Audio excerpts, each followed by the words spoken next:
मैं आपके लिए आज की कहानी लेकर आया हूँ समुद्र मंथन की अनसुनी बातें जो आज से पहले आपने कभी नहीं सुनी होंगी। ये ऐसे रहस्य हैं जो दुनिया से छुपाए गए हैं। तो चलिए हम अपनी कहानी शुरू करते हैं। लोग कहते हैं समुद्र मंथन अमृत पाने के लिए हुआ था, लेकिन असलियत इससे कहीं ज़्यादा गहरी है। आइए जानते हैं वो अनसुनी बातें। समुद्र मंथन से पहले असुरों और देवताओं की शर्त यह थी कि जो भी अमृत पाएगा वह बराबर बराबर बांटेगा। लेकिन असुरों के मन में पहले से ही कपट था, इसलिए इंद्र देवता ने देवताओं को समझाया कि मंथन में हम अकेले सफल नहीं हो सकते, हमें असुरों का सहयोग चाहिए, पर फल हमारा ही होगा। यही कारण था कि शुरुआत से ही विष्णु भगवान की योजना मोहिनी अवतार की थी। बहुत कम लोग जानते हैं कि जब हलाहल विष निकला तो शिवजी ने उसे तुरंत नहीं पिया था।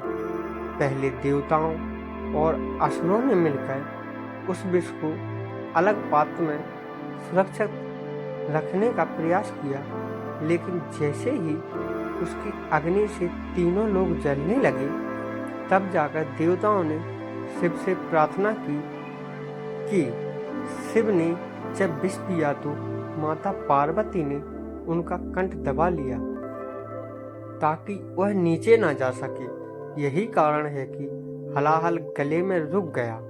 कुछ कथाओं में यह भी आता है कि उस विष की एक बूंद समुद्र में गिरी और वहीं से जहरीले जीव जंतु और विषैले पौधे उत्पन्न हुए।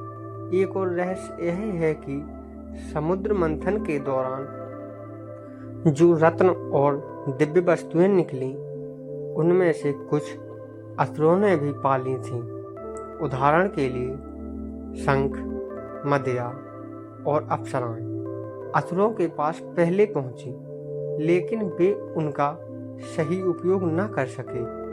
देवताओं ने बाद में यज्ञ और तप के माध्यम से वह सब पुनः अपने अधीन कर लिया। कम लोग यह जानते हैं कि लक्ष्मी जी जब प्रकट हुई तो उन्होंने किसी देव या असुर को नहीं, बल्कि विष्णु को ही पति रूप में चुना। यह संकेत था कि धन और समृद्धि केवल उसी के पास स्थायी रह सकती है जिसके पास धर्म और नीति का सहारा हो। एक और अनसुनी बात यह भी है कि समुद्र मंथन के समय जो अमृत कलश निकला, उसमें अमृत की मात्रा सीमित थी। यही कारण है कि देवताओं ने छल से उसे सुरक्षित किया, क्योंकि अगर अमृत असुरों को मिल जाता तो वे अमर होकर पूरे ब्रह्मांड को अधम से भर देते। कुछ पुराणों में यह भी उल्लेख है कि समुद्र मंथन केवल एक बार नहीं बल्कि 3 बार हुआ था।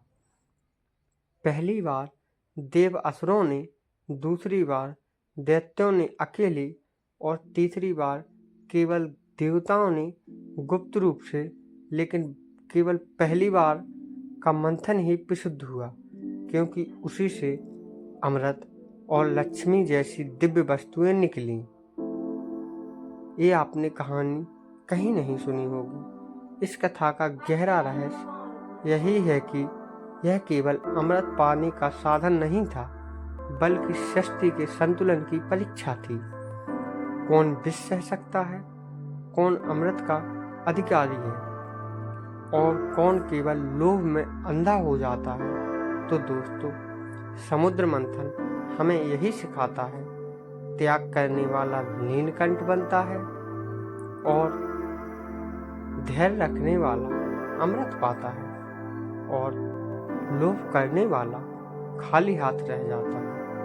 अगर आपको ये अनसुनी बातें अच्छी लगी हो तो हमारे चैनल को और वीडियो को लाइक शेयर कीजिए और सब्सक्राइब जरूर करें, और कमेंट बॉक्स में बताएं कि आपको ये कहानी कैसी लगी, और अगली कथा का नाम भी लिखें कि आपको किस प्रकार की कथा सुननी है। तो मिलते हैं हम अपनी अगली कहानी में।